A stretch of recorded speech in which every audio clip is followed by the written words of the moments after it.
What's going on, everybody? We are back with another episode of What the Shell podcast.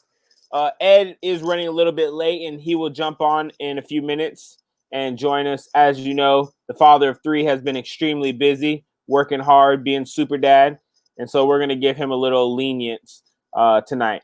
All right, we got an exciting podcast for you guys tonight. We have a good friend of mine, somebody that I would almost consider a mentor in the Diamondback Terrapin world. Believe it or not, is actually the first person that I've attempted to buy a male ornate Diamondback Terrapin from. And I think we'll talk about that story tonight because that story is actually what built a lot of my respect for him. He's pretty involved. He is involved with the TurtleRoom, amongst other things. And so let's go ahead and bring Kevin onto the stream. Kevin, man, what's going on? Hey, guys. How's it going? Thank you for having me. No, man, I appreciate you agreeing to come on. We have officially had the trifecta of the TurtleRoom on the podcast. You know, I have to get the behind the scenes guys now. I have the three faces of the podcast. Yeah. Steve's up next then. Steve, I got to get his contact information and I have to get him on here. I see him every so often in the groups, man. But I'm excited to have you. Ed was super excited. You know, I think essentially we all kind of met in the Diamondback Terrapins group. I believe that's how I met you. May that group rest in peace. But yeah, man. I'm still upset, man. I'm still upset. But, you know, that's another story for another day. Can you go ahead and tell the viewers a little bit about yourself? Sure. So my name is Kevin. I volunteer for the TurtleRoom. I'm the video production coordinator. Usually that means I would go through and I'd collaborate with the other volunteers and get footage from different types of species that we can kind of make videos of for educational work. Over the past, I want to say about a year and a half, I've slowed down quite a bit from it. I need to really pick it back up. I have two children myself. Ed having a third one, I don't, envy what he's going through, but I'm sure it's just wonderful. But it's tough with the two kids, so I haven't gotten a lot of video work done. But now they're getting a little bit older, the 2 and 4, and I can start devoting a little bit more time to it. So I'm very excited to keep that going, Outside of that, I try to just get involved with whatever I can locally. I can't really travel very far. So I want to just do what I can around here. No, so your role with the TurtleRoom, can you touch or be like a little bit more specific? You said videos, like what kind of videos are you doing? What kind of projects, whether it's in the past or currently? Sure. So that role.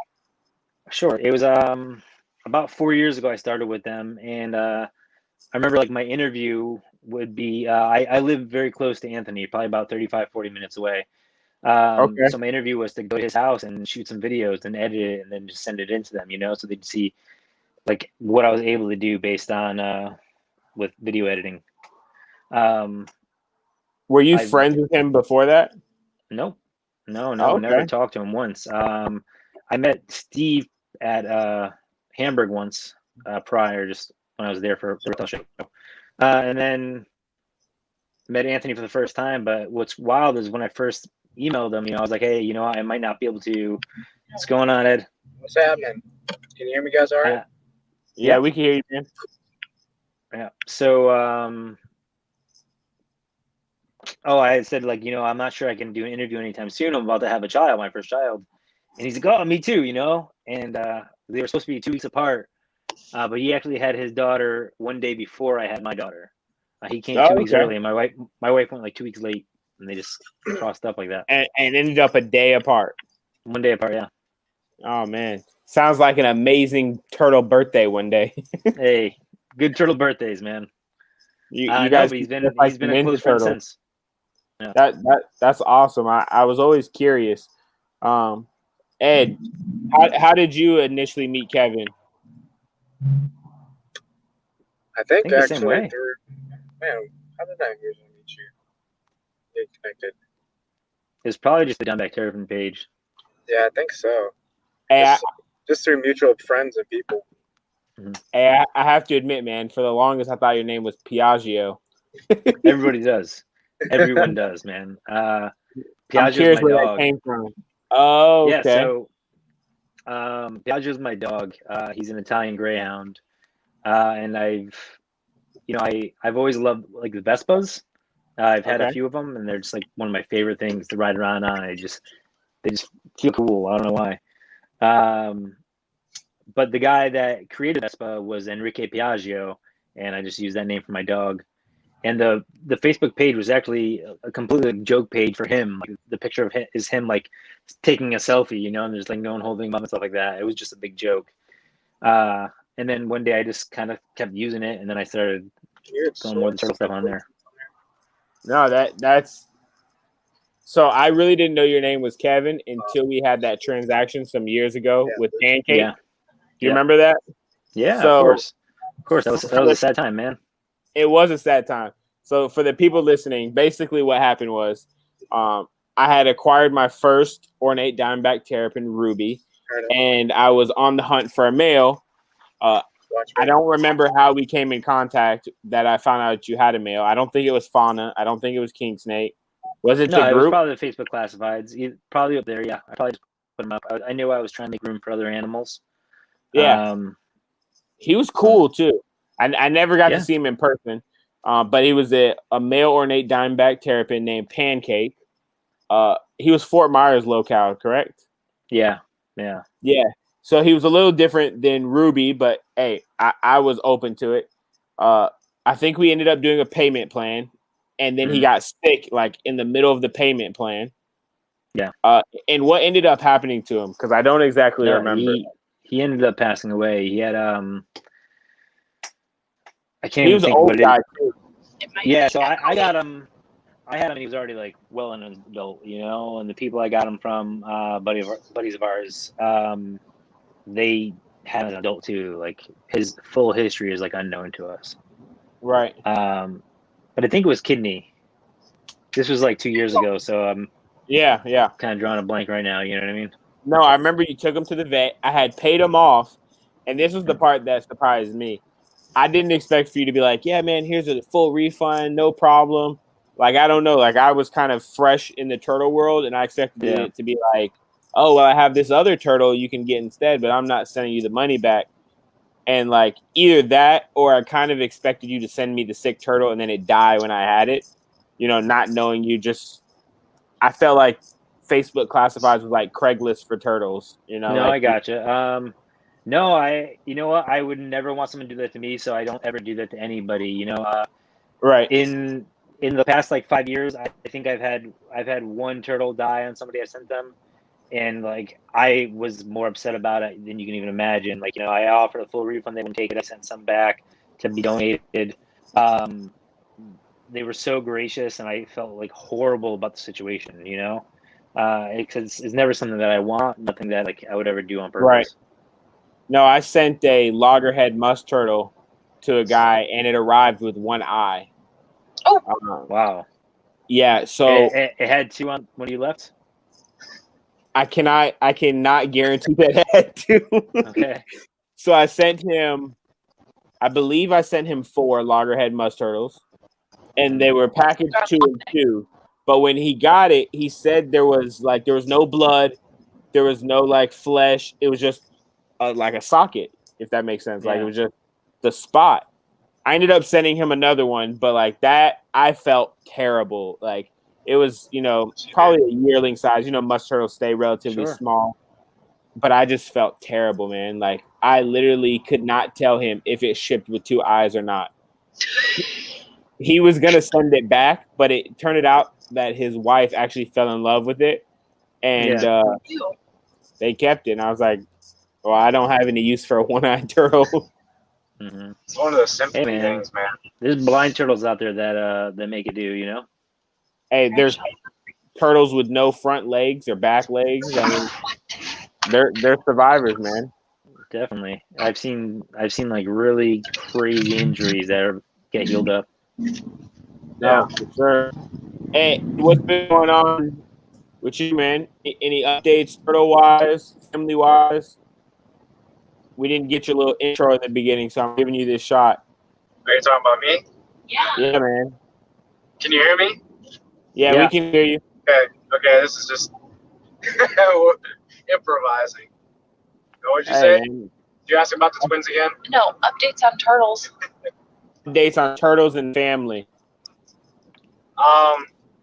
Wife just got back from out of town, so I had 3 kids. For 4 days. For a couple dozen animals, and yeah, it was probably the most challenging 4 days of my life. Wow. You're gonna sleep like a baby tonight.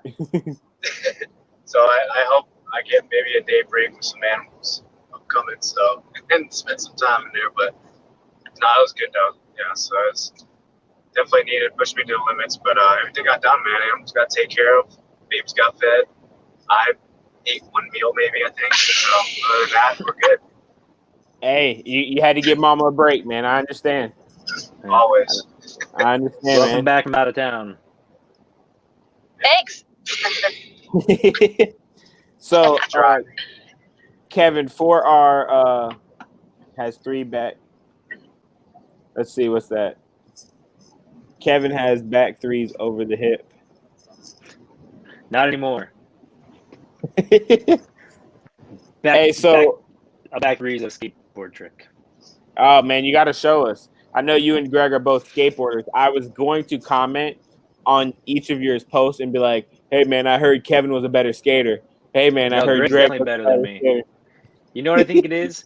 And I could be totally wrong, but when me and Greg have talked, like Greg's got the cojones, you know, like dude will just jump on stuff and just kill it, you know. He has like balls to the wall, and he, like everything I see, I'm impressed by that he does, you know.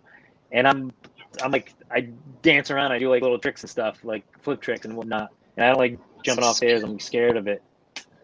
So we just have very different styles of skateboarding, but I think overall, I think Greg's better than I am, definitely.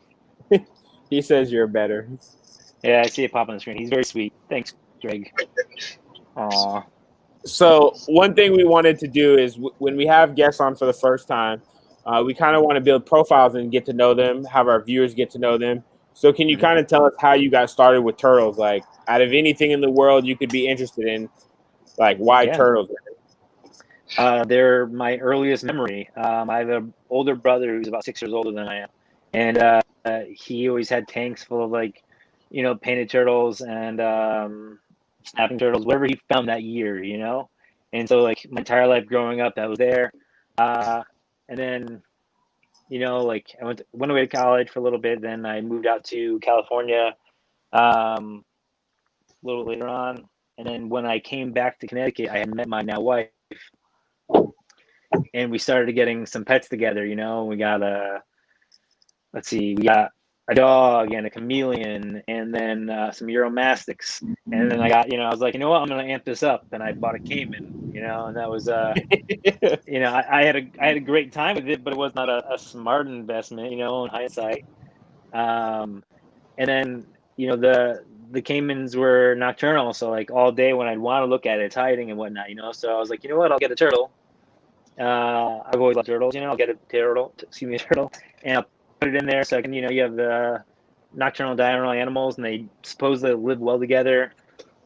And that was interesting in itself. So my wife got me a like a young pink-bellied side neck, you know, Amidurus globosa, about like that big, you know. And the caiman was only like this, like this big, you know. It wasn't like huge, you know. It was a small caiman. And so we put them up. Then there was a 75-gallon tank, and I watched them for like an hour and a half, and they just did not care about each other at all, you know. And I'm like, all right, this might work out, you know. I don't need to separate it right now. And I go to work, and 8 hours later, I come back, and they're still both fine, you know. And then, like, very, very clearly, I see it. Like, I see the caiman for the first time, like, notice that the turtle's there, and just makes a beeline across the tank for it. And like audibly, I was like, "Stop!" I didn't want it to happen, and like as loud as I could. And the thing didn't hear me, but something happened. They both got shook by it, you know. And I was able to go in and get the turtle out. And from that point on, that was like 6 years ago. I just started really picking back up with it. And I went from 1 to now it's like 50. What did you end up doing with the caiman? Do you still have it? No. I so when we found out that we're having our first child, I made the decision like I don't want this in my home. I'm like it'll still be 5 years before anything could possibly happen, but I just don't want it in my home. So I reached out to a couple of buddies that had like friends that dealt crocodilians, and there's actually somebody in Connecticut, where I'm from, that became a good buddy of mine now. But he bought it, and now he's like a good turtle buddy of mine. That's What are awesome. the laws up there like with them? With The crocodilians? oh yeah, no, you can't have them. But I also didn't know that when I bought it. I didn't look at it's ignorance. I didn't look up the rules. I truly didn't. And it was for the same reason. Like I used to have a bunch of like northern Diamondback Terrapins. I didn't know that I couldn't keep them. And then after I got involved with the TurtleRoom, I didn't want to like tarnish any of the organizational names, things like that. I didn't want to put my other animals at risk once I started learning these things, because they can come in and be like, you know what, all of these are northerns. They'll take all my animals, which I don't want. And they're not really going out there looking for people, but it wasn't worth any kind of risk, So that's why I stopped keeping northerns. And they're honestly, northerns are my favorite. They're so personable, I think they're the coolest terrapin. And one day I plan to like live in a different area, a different state where I could keep whatever. And I just want to have like a really big, large, like brackish pond outside, like a big pond, like 10,000 gallons. I don't know, it's a huge pond, and just be loaded with northerns. I just want to have like huge colony in there. Just I don't know. I love that little subspecies. Excuse me. I'm talking too fast. What kind of variation did you have of them when you didn't have them and see them? Like as far as designs, speckled, like what kind of designs were they? Did some of them look more concentric, or were they all speckled? No. So when I first had them, the first one I got, his name was Ringworm. When I was still naming all of my turtles, because he had like just these like perfect rings on his shell, concentric rings, but he wasn't a concentric. And he was really cool. He was the last northern I got rid of. I kind of held on to him for a little bit longer because he was like my first Terrapin.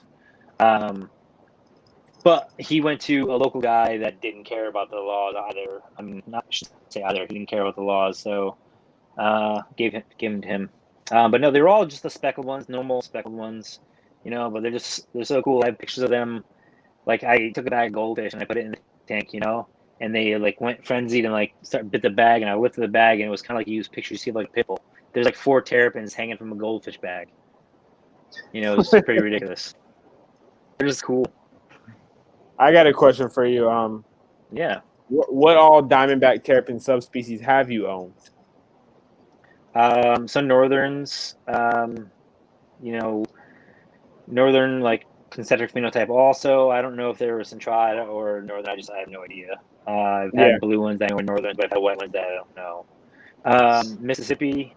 I was told Texan, but they could be the Mississippi also. Like they all kind of blend. And then I have ornates.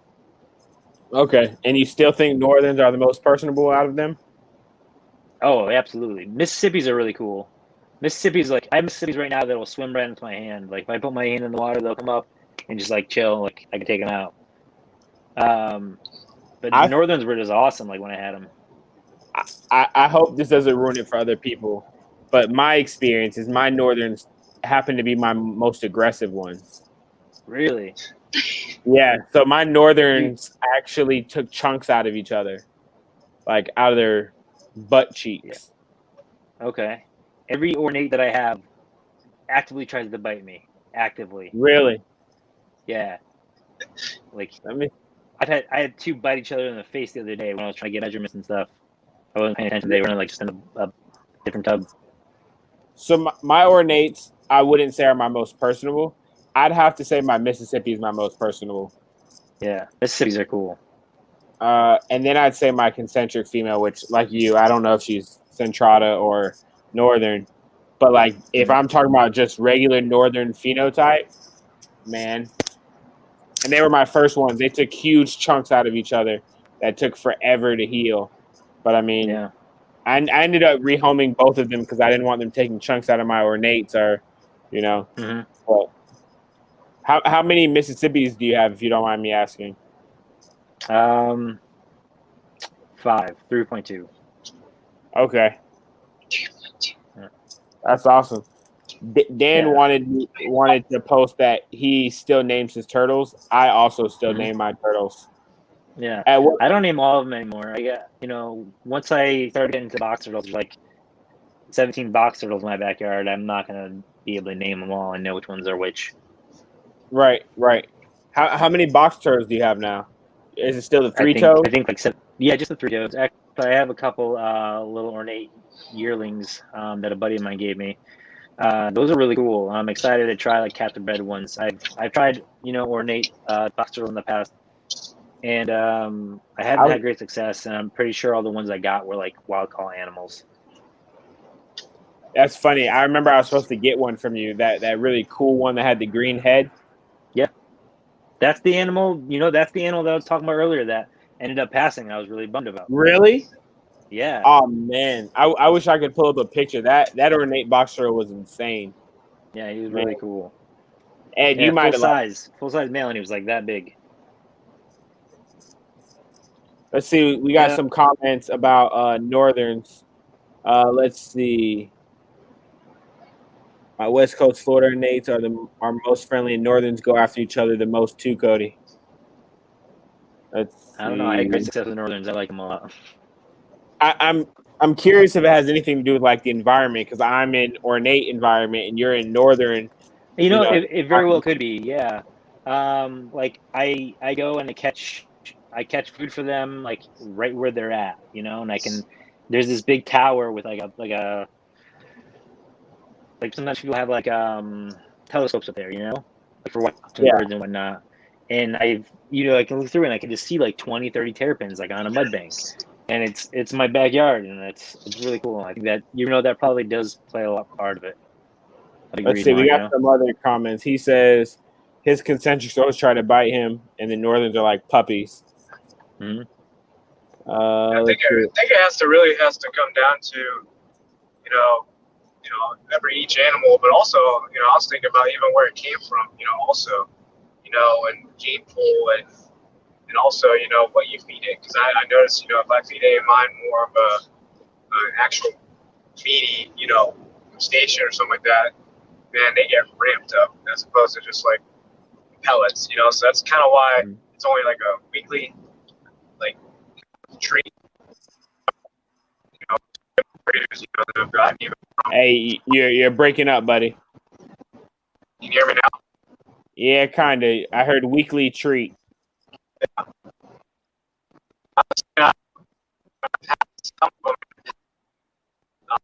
It's also come down to breeders, I feel like, too.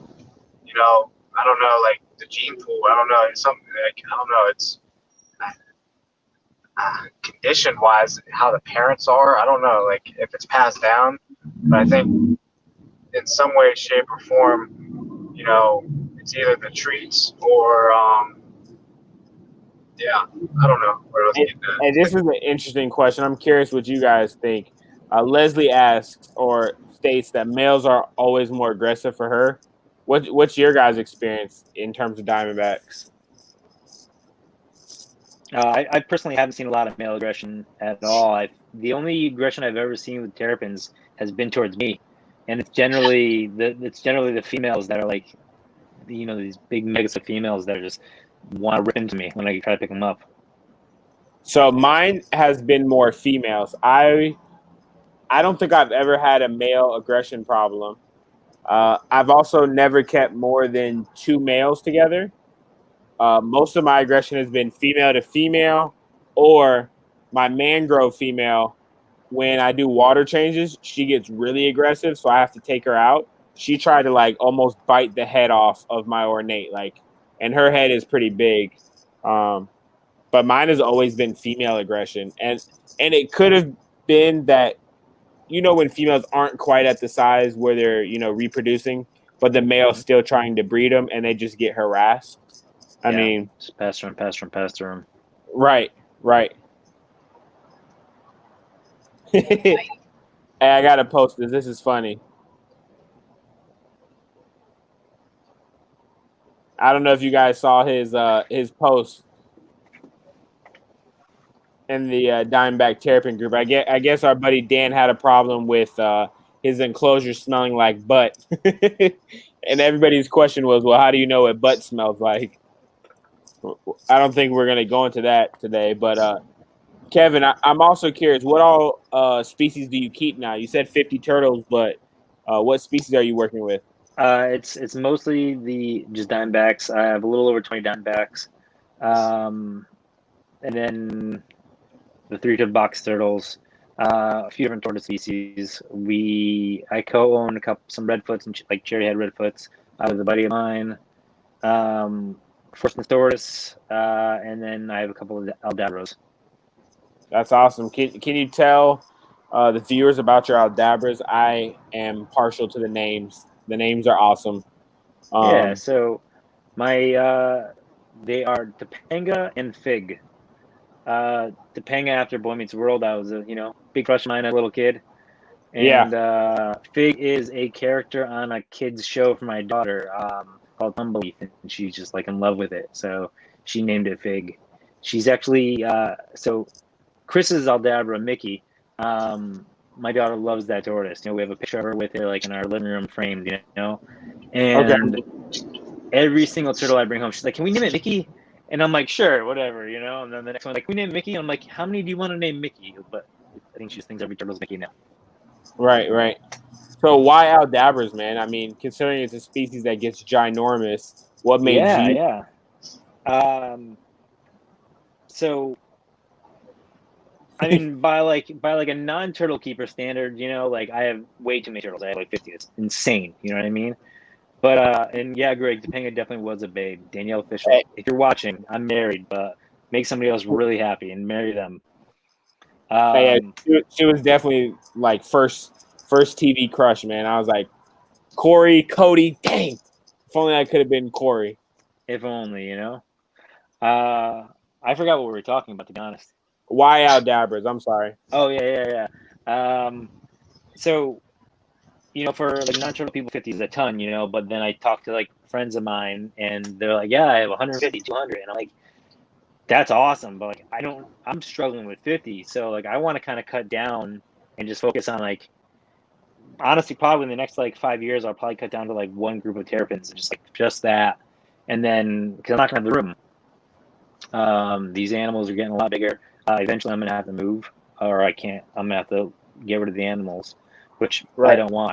I want those animals to be like down to my children, their children, and so on and so forth. I mean, I don't know if my children will change, but right now they love the turtles. Clearly, they're kids, all kids. Why wouldn't they? But yeah, we'll see how it goes. But for right now, I know, say I never moved from my current house, I could be good for the next like 7 years, probably. You said you'd be good for the next how many years? Like 5 to 7 years. And then I'd have to, and then if we couldn't move for whatever reason, I'd have to find a home for them. But I have friends down south that I believe would take them and stuff like that, and we'd figure that out later on. What do you estimate their size would be in 5 to 7 years? Did you see the photo recently of Chris Leone holding one? No, I haven't, man. All right, so I'll have to send you afterwards. But roughly 80 to 100 pounds, I think. Like pretty big. Like he was holding it. It was like, you know what I mean? It was a big animal. So like the typical sucata, you see people who are like trying to rehome them. Yeah, probably. Interesting. I was always under the impression that they took a lot longer to grow since they live forever. But is it just they hit that size and then, that don't really grow? I mean, I think they'll still always grow, but they're growing so slow at some point, that's like kind of imperceptible. But no, these guys. So I just started with them this past February. I got my first one in February, and then a month later, I had the opportunity. I wanted to get a second one, and I had the opportunity, and I just jumped on it. That was in March, and the one from March has more than tripled in weight since March. The other one is like just about at triple its weight. It was that pandemic, man. You should put on that pandemic weight. What's wild is like I'm not even feeding them a ton, and I'm feeding them like all natural stuff. I do Missouri like once a week, maybe sometimes I skip a week. But but I'm feeding them like, weeds and grasses. Yeah. That's it. And like once a month, I give them a little bit of fruit. so one thing I didn't tell you we're going to talk about, but we're already here, so we're going to talk about it. I really like how you do some of your enclosures, and I was especially impressed with how you were setting up their enclosure when you first got them. Can you kind of like tell us your goal and what you used and like your vision, if that makes sense? Sure. The indoor one or the outdoor one? Which was the one that had like the saran wrap around it type? Yeah, so that was the inside one. Okay. So up in the Northeast, we don't have, like we get very humid in the summer, but we have very cold winters, like it's already low 40s some of these nights down here. So everybody's inside. So I wanted to, where they're from, Aldabra Atoll, it's a humid area. And it's beneficial for their shell growth, their growth in general, So I had a medium land waterland tub. It was just a lot easier for me to maintain at that size. They were still small, around 6 inches. Yeah. So I had the one section that was water, and then the rest was a mixture of peat moss and topsoil, and I planted grass and weeds and stuff in it. And then what I did was I built a PVC frame, just like a rectangle, and I just sat inside of it, and I wrapped that on each side with saran wrap, just kind of like stabilize it, so it'd be like really durable, strong in there. And then I just got like a 4 mil drop cloth and closed up around it, and then taped that all to the waterland so that it became kind of like airtight to hold the humidity. So I only had to have I had a one ceramic heat emitter, and I had one like mercury vapor bulb. Yeah, one mercury vapor bulb, and it would hold humidity, or it would hold heat at like 90 during the day when it was on, and like 75 at night, 70 to 75 at night, and humidity would stay anywhere from 50 to 80% always. That's awesome, man. So That's awesome. yeah, and it's been going well as far as shell growth. The first one that's triple in size is still smooth, so it's been consistent weight. This is actually the first month where she didn't put any weight on, maybe like 5 grams, but she did grow. I don't know if it's just like a weird time right now in this past month, but it could be the stress also from moving her from outside to inside, things like that. And then, had her outside from mid to late June until, a week and a half ago. So what was the outdoor enclosure like? That was a 3 foot wide by 16 foot long enclosure. About 2.5 feet of it was kind of like a small pond area that was maybe like 3 inches deep. With like a nice big flat piece of slate that they would actually swim across, climb up on, and bask on, which is really nice. It got good sun right there. It had a solar powered pump that would feed the pond water through some media, some activated carbon to kind of clean it as much as possible. Then I would still change that water out probably like every 2 weeks. But they were just primarily just soaking in and drinking from it. I didn't see any time like they would defecate, I'd change it out completely. And then it was across it was like sod. Like I pulled up grass from other areas of my yard. I have a fairly large yard, and I laid that in there. I found some really large like quartz rocks, like 150-pound quartz rocks, and I brought my children's like wagon to this like trail that we'd go to, and I loaded the rocks up and I brought them home, and so I can make the topography a little bit more like structured in there. So that if they wanted to go to the water, they wanted to eat, or they wanted to go to their home, they'd have to climb and like crawl across stuff to make those like muscles in their legs grow stronger too, so they're not like splaying out and weakening.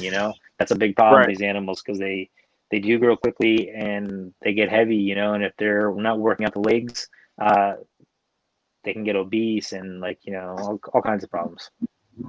No, that's awesome. I'm gonna post. You're getting some love in the comments, so we'll start with this one. That's Anthony. He's Anthony, I want to tell you, during the last podcast, he gave me a lot of trash about my beard. So I was like, what, tonight I'm gonna shampoo it. I oiled it. I brushed it down with like a air dryer. I haven't had to do that in 20 years. So threw on some beard oil. It was an experience, Yeah, I did. I put some beard oil on, some balm. I bought one of those kits from Amazon for like $15. Why not? It just like snake oil, but it works. Hey, I started growing my beard during the pandemic, and I must say, when I skip the beard oil and the balm and stuff, my beard gets super nappy. It gets itchy, and I'm like, all right, I need to stop skipping it, man. I need to do what I'm supposed to. Ed over there with the baby face, he can compare to our beard. It don't take long. It Ed doesn't take need long. a beard. He's got muscles like up to here. He doesn't need a beard. Right. Hey, another one I'm going to show that I thought was pretty funny is this one. Yeah, Rich is an awesome dude. Do you know Rich personally? Yeah, man. Mostly I talked to him through Instagram. And if I'm not mistaken, he won our first giveaway in our podcast. I think he got Stephen Chu's book, if I'm not mistaken. Okay, cool. Yeah, man, he's a good guy. He had told me a while back him and his buddy like to work with you on different things. Go ahead. They're fairly local. They're down in New Jersey. I don't think it was his first, but I think it might have been his first ornate he bought from me. And I mean, yeah, like you said, online you don't know if anyone's like real or that everyone's a scammer, you know. So he's like, I don't know if I can, you know, are you real? Can I trust you? You know, it's a lot of money. And I'm like, listen, man, I'm like, I give you references. You know, I'm like, I truly don't have time to like try to convince you of this, but I'm like, you're welcome just to drive here. You know, like we don't have to ship anything. You know, you're like, I think it's like a 4-hour drive. Yeah, first 2 weeks for me.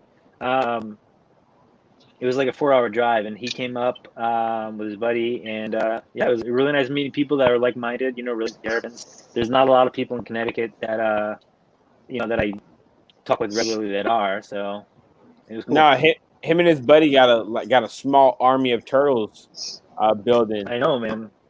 I see the pictures. You know, I was like, man, I'm gonna have some competition about 4 or 5 years for ornates, man, from the little people. You know, I'm not on Terrapin Station's level with a Terrapin farm almost, but like nobody little is, man. Brett and Jason blew up. Yeah, like, man. They went from like here to here, like in like a week. It felt like, you know. No, definitely. I'm like nicest guys. Those guys are the nicest guys. Yeah, we still got to get Jason on the podcast. He couldn't make the one we had with Brett. He was busy. But I'm pretty sure he's you know, busy with his wife and his kids. But we got to get him on there. I don't even think most people know that Terrapin Station was 2 people. Yeah. I think Brett does a lot of the talking. Yeah, I'll have to try to swing it for us. Yeah, man, you got to set that up. Oh man, I got to share this. I'd love to see the picture. Yeah, David, why don't you send it over? You know, is anybody put stuff up on screen? I don't know. Nobody's ever. Let me put my email, and I can share screen if he sends it. So one thing I wanted to talk about is your enclosures, man. What's your thinking when you set up your terrapin enclosures and your tortoise enclosures? Like I know for me personally, my goal is to try to keep it naturalistic, but also affordable. So like I'm not trying to go broke setting up the enclosure, but I also want to give them, you know, the best they can do. Like, how do you set up yours? I guess. Yeah, sure. I'm the same way. You know, with 2 kids, like I don't have a lot of extra money to spend on, you know, stuff. So I go scavenging. You know, like I live a quarter mile from the ocean. There's this little island off the coast. I've gone out there before and found like gigantic pieces of driftwood, things like twice the size of me, you know, and like I've carried it home like on my shoulder. You know, I'll go out and I'll find like giant rocks and things that I like a lot, you know, but I don't want to go spend $100 at like the rock store. I don't know what it's called. You know, the first one worked. The quarry. The quarry. Yeah. You know, the rock store. But I'll do that kind of stuff, you know, and I try to make it look as nice as possible. So it's, you know, fairly naturalistic as well. When it comes to terrapins and inside, you know, like it's cold here for half the year, you know, like it's, like I said, it's September now, and it's not going to be warm back outside until like April. You know what I mean? So I'd be miserable up there, man. It's not easy, you know. I've lived in San Diego, which is the best, you know, climate in the United States. It's amazing there. And so coming back here, like this is tough. Even I've been back like 7 years now. It'll be in November, and that's, it's tough. So for inside with the Terrapins anyway, I try to keep it very, very simple. I have a very, very thin layer of sand on the bottom. Like I said, I live right by the beach, so I went and I collected, probably 20 pounds of like oyster shells. I brought them home, smashed them all up, baked them, in my So oven, you and made then your own crushed coral essentially, yeah, well, crushed they're not oyster. little at all. Yeah, crushed oyster shells. Yeah, it's big chunks, but they can bite on them. They can forge between them, forge in them. I'll do that, and then I'll go collect their food also. Like I'll go, during the summertime, I'll probably go once a month, maybe twice a month, and I'll go collect like 100 fiddler crabs for around the different enclosures. And it's like a good enrichment for them. It's How I'm long not do really they worried last? about the fiddlers. Yeah. I don't know, just a day. Like everybody gets fed. I'll put like 20 in each enclosure. Yeah. And then like 2 days later, I got to do full water change because it's like low tide all of a sudden, from all the entrails. Yeah. It's just like, but I enjoy it. It's fun seeing them like hunt and like do what they would do in the wild, versus Right. eating a pellet off the top of the water. Luckily, I have my wife's cousin has her own vet practice, so she helps me out a lot if I have issues. I haven't had any as far as that goes with like viruses or bacteria from the fiddler crabs. And outside of that, they get fed pellets, but they also get fed like smelt from the Great Lakes. I just buy bags of like frozen smelt. Yeah. So I try to keep it very, very simple because I need it. It's not. I don't want to do a lot of work when it's freezing outside. I can't go out and drain the water outside. No, you got a couple of questions I want to post for you, if you don't mind answering them. No. First one: how do you clean big pieces of driftwood scavenged? So the way I've done it in the past is I can get like say like a tarp, right? And I can make like a very basic form with the tarp, so it can be like a little pool. And we'll do like vinegar and water, and so it kind of just kills a lot of stuff. And I'll bake out in the sun for like a long time. And that's probably not perfect, but I haven't had issues with it. So, what are you doing with the tarp? The tarp just becomes like a pond almost, Okay, and then you just Yeah. like how much vinegar are we talking? Oh, so it depends on how big the piece is, But Okay. I've gone and I bought like 20 gallons of vinegar before for it. Okay. Vinegar is And like then, $1.50 a gallon, so it's if I wanted like a big piece like that, say $30 versus going to a place to buy it for a couple hundred. no, that makes sense. I'll say for me, what I usually do when I clean driftwood, because I was gonna say when you were talking, I actually don't have a single enclosure for any of my animals with like commercial basking docks anymore. So I've gotten to the point where I use driftwood for all of them. And so what I typically do is I leave them out in the sun. In Florida, I have sun most of the year. So I leave them directly out in the sun. I scrub them, and then I also use vinegar. I use the white vinegar. Is that what you use, white vinegar? A couple people tried to tell me to use bleach, but I'm like, I'm not doing bleach, and I'm also not doing soap. Now I thought about Dawn because I'm like, if Dawn can, go on ducks and oil spills and stuff like that, I mean, but vinegar is just a lot easier because you can still smell it, if that makes sense. I mean, especially for the people listening. Yeah, no, I love vinegar. I use it to clean up my filters. So Richard just posted this, and I have to admit I have not had this experience, whatever it is. He said, "Don't use driftwood in brackish water. Learn that the hard way." All of my Diamondback Terrapins Why not?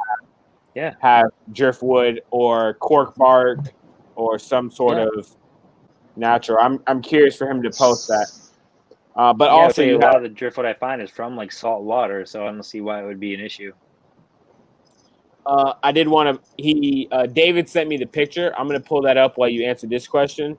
Okay. Evan wants to know about your 3-toed enclosure.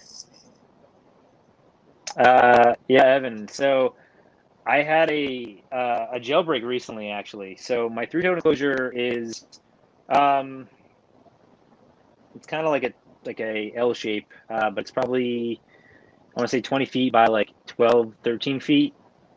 And I use already fencing that was already there as like the structural foundation of it. And I just have one board like going across the front that blocks it off against my shed. So it's a decent size for them, specifically for the, well, not specifically, but it's a decent size for them. And then when I was building it, I dug down about 8-9 inches and I laid board across the entire edge of it, so they couldn't dig down and get out. But there was one area that was probably 4 inches that I didn't have the board. And I'm like, what are the chances like they would go and do that and dig out, And they didn't for 3 years. And then one day my neighbor knocks on my door and she's like, hey, I found this turtle. And I'm like, what is going on? Because I've had these giant seabirds like take them before from over here. So I went into my enclosure and there's one hole right in the exact spot, and I knew it wasn't the turtle because it was really dug out. So I found we had like a groundhog and he somehow found the one place he could dig through, and he went in like he just recognized it, And he dug a hole out and 11 of them got out. I lost 11 boxers. 11, yeah. So right then and there though, I went and I found 8 of them, like in my neighbor's yard, like all through up there.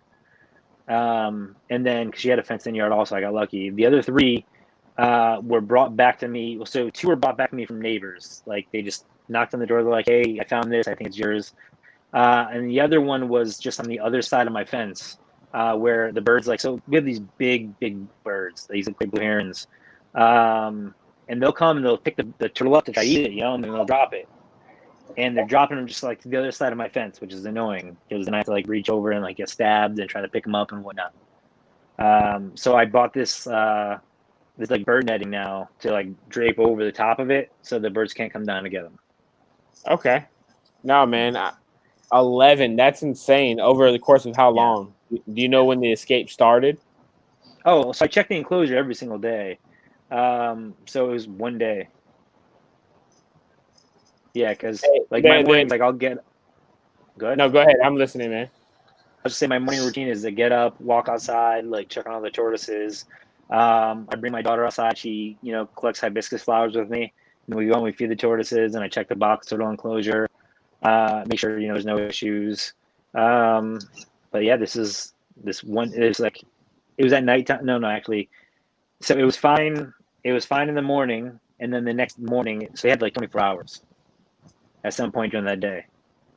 That's insane.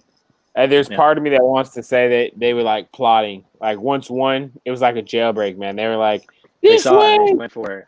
Yeah, they just went for it, And the other ones were like, man, I'm staying where the food is. Yeah. Like they were like, yeah, well, they just may not have known, They may not have known. But yeah, the wildest is that I found like some that came back to the fence so they knew where the food is, They're like, okay, I didn't find anything to eat out here, so let me go back to where I'm from. Right. No, that's crazy. So I got the story from Richard, and I'm going to go ahead and post it up. I think I know what happened, and we'll get y'all's 2 cents as well. So he did it in his 125-gallon aquarium, brackish setup. Next day, water looked like he hadn't cleaned it in months. Yeah, that's the tannins. Yeah, that's what I was going to say. So I was going to agree with Brooke. Yep. So for me personally, I have my outdoor stock tank, and I put huge driftwood in there that I couldn't sterilize. I mean, there was a tree stump that weighed probably 100 pounds that's inside this stock tank. And basically, I wasted a lot of water, man. I mean, I had to do water change every single week on 300 gallons. And then it got to the point where I didn't mind the brown tint. It's like indoor, obviously, in an aquarium, it's a lot more aggravating than outside in a black stock tank. But, I mean, with driftwood, I don't think I've ever not had a tannin issue with driftwood. I don't know. What about you guys? Yeah, no, tannins are part of the process. If you have driftwood, it's just going to happen. A lot of people they'll soak their driftwood outside for like months and months and months. Like they'll put it in a tub, sink it, let tannins out, dump it, refill it, keep doing that over and over again to get that, to achieve the result.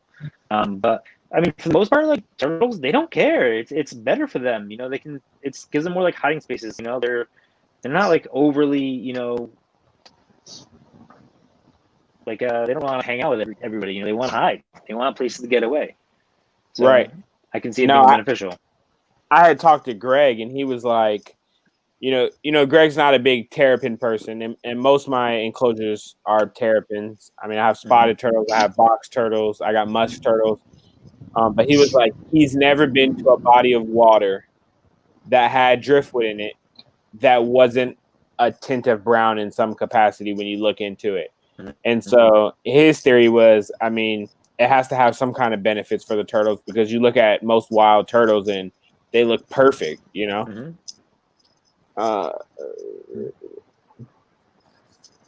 This is interesting. What Dan said. Yeah. That's interesting. It's been sitting out in the ocean, for forever. Yeah. And then Evan posted this, which he's completely right. Some species of turtles like the tannins in the water. Yeah, spotted turtles. Yeah, my spotteds. I thought about doing matamatas. Matamatas like tannins. They get really large. Yeah, man. That's the only reason that I haven't yet. I mean, Florida overall is pretty good weather for them. And, I mean, they're cool looking. But dealing with a turtle the size of a kiddie pool is not really something I'm trying to do right now. I don't think they're kiddie pool sized. All right, but dog they're pretty pool. big. Yeah. Yeah. So, I mean, yeah, man, definitely. So, I got to admit, in terms of your closures, I also wanted to touch base with your craftiness for nesting boxes for your terrapins. I think that the idea that you kind of came up with, a lot of people are using it now, but I mean, I don't know if you just came up with it, somebody else did it. I have no idea if I came up with it. It was just really a use of space. Okay. I have a I live in a small house, I think it's like 1,300 square feet, and I don't want the turtles around the house because I have small children and I don't want like any kind of bacteria. So I have one small room that's probably 7 foot by 10 foot, but I don't have access to all of it. There's an oil tank, there's the water heater, there's the furnace, Yeah. So you walk in the back room and I have a shelf on the left side that I can put like really small tubs for box turtles and whatnot. On the right hand side now is 250-gallon stock tanks that are like they're like back to back, And then there's one of those HDX like 55-gallon bins, and that sits on top and between them.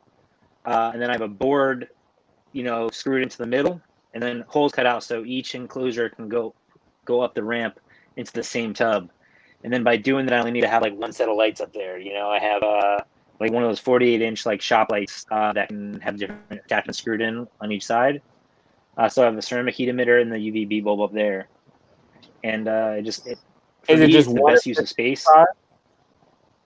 I'm sorry? Is it just one of the 55s? 55s? I think it's 55. Yeah, it's 155. Yeah, 155-gallon HDX bin, yeah. So it's split in two with the board. So when the animals go up, they're in the same tub. There's just a board between them. They can't see each other.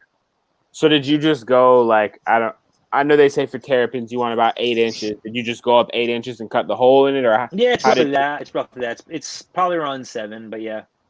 Okay, and how much do they use it? For basking, they use it all the time. Laying, I've had one Texan lay in it, but very shallow. She didn't dig down deep at all. She only dug down about 4 inches. Okay. She laid a couple in the water first, and she went up there. So it was her first time laying for me. And then the Mississippi I had used it to bask consistently, but she laid everything in the water this year. Interesting. Any idea why they're laying in the water? I don't know if you and TurtleRoom or anybody. Unfortunately, no, I have no idea. So, I mean, one reason they can lay in the water could be that they know that eggs aren't fertile, so they're not going to, waste all the energy of digging and whatnot. That's what I've been told. But if it's their first time laying, like they may not know to go lay on the sand. Yeah, I've also heard that, talking to a bunch of people, is that if they just don't like the nest area, they just will not do it. Yeah. They won't do it, no matter what you do. I mean, most people have to take it outside to a whole other different spot to let them do their thing, Yeah. Yeah, I was. No, go ahead. I was just gonna say, I almost took it to one of them to my daughter's like sandbox. I'm like, you know what? that wouldn't work. I'd have to like replace all the sand. My wife would be like real grossed out by it, which I get, but when she was laying on the water, that's what I kept trying to do because I put her in the sand and block her off, and she would just be stressed out. So. No, I had talked to Stephen Chu, and he had mentioned, he used to have to take some of the volleyball sand pits and, park sand pits and different things. And I was actually, when I was talking to him, my stepfather was in mid-build for a nest box that he was trying to create that was going to work for 2 ponds outdoors. So I needed it covered where, with a pitched roof so the rain would come off. And I was like, what if I spend all of this time building this enclosure and then they hate the nest box? It's possible. So now I'm almost at the point where I think I'm going to try one of those sand pits, just make one. But then, like you said, I know my wife, and if the turtles lay eggs in it, she's going to be 100% grossed out, and she's going to want like new sand. I mean, granted. So you showed me an area that was like behind your shed or something, I think, once, right? Yeah. Could you just take like a small kiddie pool and just fill that with sand? I'm really thinking about it. So I kept some of my water land and my stock tank on the side of my house. And I mean, there's nothing over there. It's completely closed off. I'm thinking about putting nest boxes over there at this point. And I love keeping my terrapins outdoors here in Florida, especially spring and summer. But I'm really, thinking about keeping my ornates indoors. Partially because of how much I've invested in them. But also I can regulate the temperature more. Yeah. And also the water. I realized outdoors with the rain, it was changing the salinity so much. I mean, there was a month in Florida, here in Gainesville where I'm at, where it rained every single day. And I'm out there adding salt every single day. And I just noticed, and I'm sure sometimes on terrapins, when they're in fresh water, their shell looks, like it's getting some gunk on it. And so I was like, man, if I have the availability for space to keep them inside in my garage, I think I'm going to keep them inside and then my concentrics outside. But that's a good idea, man. I might try to build some nest boxes over there and just take them out. Yeah, it was the easiest way for me to do it. And like I said, I don't have a lot of room, so I didn't want to dedicate any space to the nest boxes. Right. Because I wanted to do stuff, so for this year, I shifted everything around. And like this is part of why I think I'm going to downsize also. I want to give even better quality to like the animals I have instead of trying like to get more. I used to want to like have like every single terrapin, that's everybody that starts with like, oh, they're the best, and I do. I love terrapins. I think they're the greatest. But I have a little over 20 of them now. I think 21, 22, and like it's a lot of work. I'm tired a lot. So I want to focus on just like a couple and just really enjoy them. Is it a specific subspecies you think you'll eventually focus on, or just like your favorite ones? Yeah, probably just like my favorite of the animals. Gotcha. I'm like, I'm not even like, of course I want to breed them. But if it doesn't happen, it doesn't happen. I just think they're really cool. I like being around them. I like going in there and watching them. So we had a couple questions we'll answer as we wrap up tonight. Yeah. We have Brooke, who is asking if we keep live plants in our turtle tanks. And if so, what species do you grow and what lights do you keep on them? That's funny because we actually talked about that before we started the podcast. I'll let you go ahead, Kevin, and I'll follow behind you. Yeah, sure. So outdoors, just, water hyacinth and water lettuce. You can buy like one of them and then like 3 weeks later, you got 40 of them. They're just insanely rapidly growing. And I like those for outside a lot. Inside, I bought like 20 black mangrove pods, and a year and a half goes by, and I had 2 left over. Like I didn't fare well with them here. I have one that's doing pretty good, but it's not like huge. Any reason why you take black mangroves? So from everything that I was read, like that's where they live, like in with the black mangroves, and the red mangroves are the ones that, like everybody gets that have like the big, the big root structures, you know. Okay. But I wanted to just grow out the black mangrove. I knew it wouldn't last forever, you know. I couldn't keep that here, like as it got huge indoors, you know, and whatnot, and the weather's not right here for it. But I just want to see how I could do with it, you know, if I could grow them indoors. And I personally struggle with it. I'm not the best horticulturist. But now, like indoor, I nothing aquatic, but I have a bunch of plants like in the Outdoor Enclosure and in the Forson's enclosure. Do you keep any plants with your Terrapins? No. I have fake plants up in the nesting area. Nothing in the water. Okay. Like I So said, they're in the stock tanks. I keep it like as easy as I can. So like if I need to like say I have like a fungal infection on one of them, I like to clear out the entire tub. I'll drain the tub out, and I can just, it's not a glass enclosure. I can drag the 150 gallon out in like 5 minutes. Clean it out, bleach out, and then start fresh. So, Brooke, in regards to me, I keep live plants in all of my freshwater enclosures. So for my spotted turtles, I keep Anacris and what is it called? Hornsworth, I think it's called. I keep those in my spotted turtles enclosure. In my Florida box turtle enclosure, I keep Hogsworth. Evan will hop on in a second and tell me what it's called. In my musk turtles and any of my freshwater enclosures, I keep a water hyacinth and water lettuce. Kevin and I just talked about I'm trying to figure out how to get it to survive the winter because I only have one freshwater enclosure outside right now. And then for my Terrapins, I only have one tank that actually has hornwort. There you go. Evan, you're the man. I appreciate it. For my Diamondback Terrapins, I actually have one female, my smallest female. She's in an aquarium, and I have 2 red mangrove trees growing in there with her. And I had mentioned it to somebody. I also have a, like a plastic storage tub that probably has like 10 to 12 red mangroves growing in there. Mm-hmm. I wanted to see how well they do actually in with the turtles. And I mean, she beats them up. And I mean, they're doing pretty decent. Mine are finally starting to get big roots on them, and it's already taken almost a year. Hey, so do you still have yours in the substrate? Because I have mine in sand still. No, mine are in sand. I mean, I've had them for a year, and they were like, there was no but. I mean, they were just right off tree, and now they're like, the roots on them are about that thick, and they're solid. They're probably about 2.5 foot tall now, 3 foot almost. Yeah, last year. Last year. Wow. Okay. Yeah.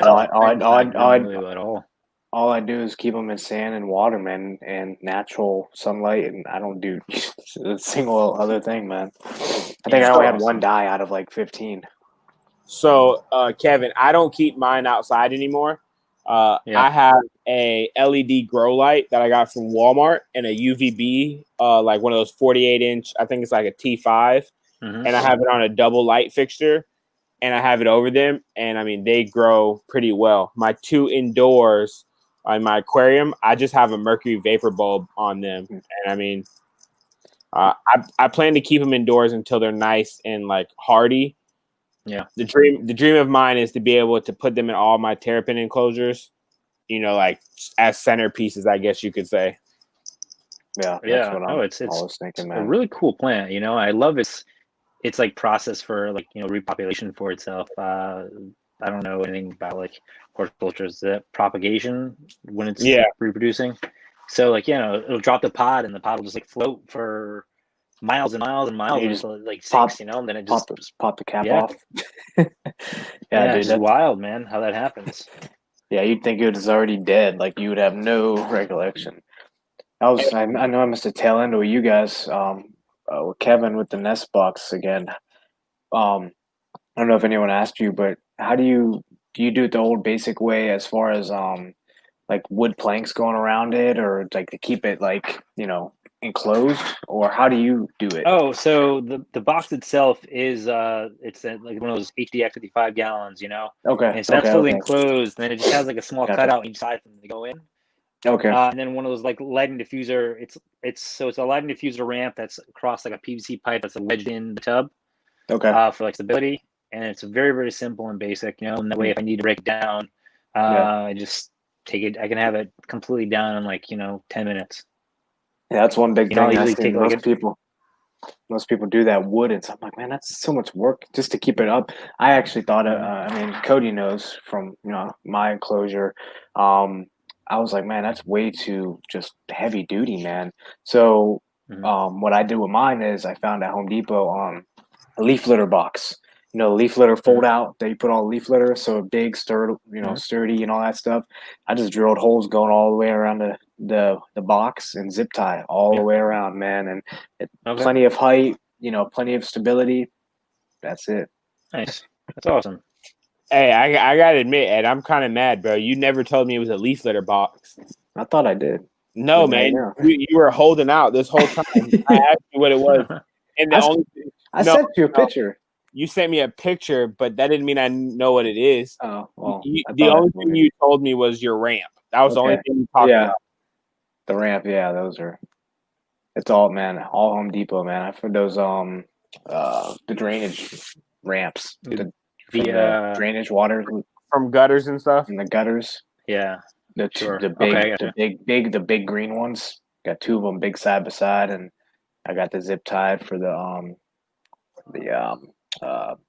mats on top of it, stuff like that. So that's what you said. Like, you're going back to the whole basic setup. And I actually had a guy, ask me because he wants to get into it. And, he's seen some of my stuff, and he's like, "Man, what does all this kind of stuff cost?" I'm like, "Dude, bare bones, man. You do your research. Yeah. You look and use your resources. There's no reason that you need to pay top dollar unless you just don't have the time." No, man, I gotta admit, all of my stock tanks I got on sale pretty much. My medium waterland tub I bought used for $100. Those things are like $450 if I bought them from the guy here in Florida. My 300-gallon stock tank I got for $100. Yeah. So I mean, like, those are like 230 right there. I think I've only paid for one. I mean, I've gotten all mine for free from cattle farmers that were like, it tips a little bit too much for my liking. Here, I'm like, okay, take it. Yeah, I know plenty of ranchers, so. No, I think it's kind of like what Greg talked about in his videos, man. There's a way to do it, in his words, free 99. You just have to be resourceful, and you have to like research things. Like even my driftwood. I mean, I paid small amounts for my driftwood, but that was also because somebody already had it, and I didn't have to go look for it. Sure. But like, yeah. Have you guys ever heard of what's called If This Then That? No. What's that? So this is what I use to get like a lot of the stuff I have, and I have a lot of like watering tubs and things that I'm not even using. They're just in back storage, and the majority of them I didn't pay for, or very, very low. My first like medium waterland was $60 on Facebook, and you can just get really good deals with it. And the way it works is like, if you go on Craigslist, right, and you search for something, like you say search waterland tubs, it'll give you everything that's in that search bracket. So you copy that URL and you put it into this website, ifthisthenThat.com, I believe it is, or ifttt.com. And it'll say like every time there's a new submission on that site, email you. So like if this happens, then do this. So every time somebody would post like Rubbermaid tub, something like that, Rubbermaid stock tank, I'd get an email. And so I'd be like the first person to maybe know about it, like I'm actively looking for it. So this program did all the work. So like, every couple of days I get an email like, hey, this is here, this is there. There was a lady up in, I believe it was New Hampshire. She donated like 7 tubs to me. Her husband kept turtles and he passed away. She's like, I was gonna sell them, but she's like, I love what you do. I show the website, TheTurtleRoom, and she's like, you can come up here. She's like, you can have them. So I borrowed a buddy's truck. I went up there and I got a bunch of waterland tubs, stock tanks, all for free. So like I said, be resourceful, like look for the leads. I'm definitely jealous right now. No, I mean, you can do the same thing. Those are those little tool. Those little cut corners, man. Then man, dude, that's free game. I'm 100% going to do that for other things other than turtle stuff at this point in my life. Yeah, no, it works for whatever. Like when I wanted a new road bike, I put it up there. Whatever I want to find used, I put that up, and it does all the work for me. I don't gotta go on there every single day looking for stuff. I just wait for it to happen, and they It takes email me. forever to load and going through all that. Yeah, Mhm. yeah. Which is crazy because people still use that kind of stuff like Craigslist stuff as well. Yeah. No, man, it's definitely been great. I did want to say one last thing about the mangroves before we move on. Did that one guy ever post? Oh yeah, I gotta post that picture, man. Insane picture.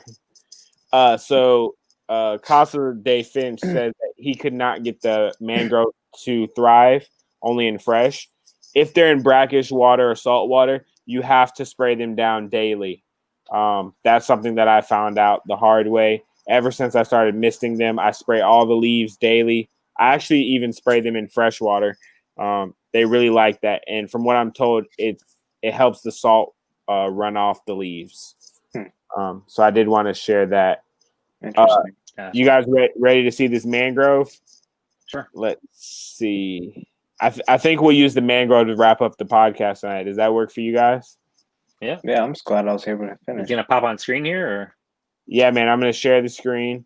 I'm definitely gonna have to make sure I do justice next time Kevin comes on. He'll feel bad, our buddy. not at all, man. Yeah, We had a yeah. great talk that day on the Feel in phone. the dark. Can you guys see it? Wow. Not yet. Wow. Yeah, I see it. Man, is that Yeah. a neck on that thing? Yeah. Look at the jaw or throat, and then this is the second picture. Look at the markings on it, though. Yeah, that's like Yeah, it's a nice animal. what I've been realizing, seeing a lot of other people post, and not even just overseas, but the variety of just markings. Like you'd mostly see like big splotches, but like you're seeing so much other ones lately now. I don't know if it's just because they're getting a little bit more fine-tuned in condition and getting a little bit more acclimated, but because I know there's probably very few second generation out there, but that's pretty interesting, especially because it's really lighter phase too. No, yeah, he emailed me and said he found 2 that day. He only got pictures of 1. I'd say it's definitely a female, the size of that head.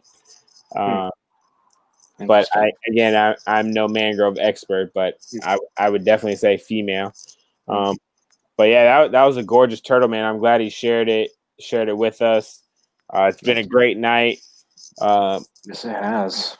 Kevin, after this podcast, if you could send me Yeah. Steve's information, and Yeah, no then problem. eventually we're gonna have like a joint you guys us on and just talk about Yeah, we'll do a turtles. Crossover. There you go. Those are the best Yeah. episodes on TV, man. Yeah. I mean, well, guys, thank you so much for having me. It was a lot of fun. No, Yeah, man, I definitely, brother. appreciate it, Kevin. You have a great night. Guys, You too, we buddy. appreciate you watching. Next week, you might want to tune in. We have Terrapin Nesting Project. That'll be a good one.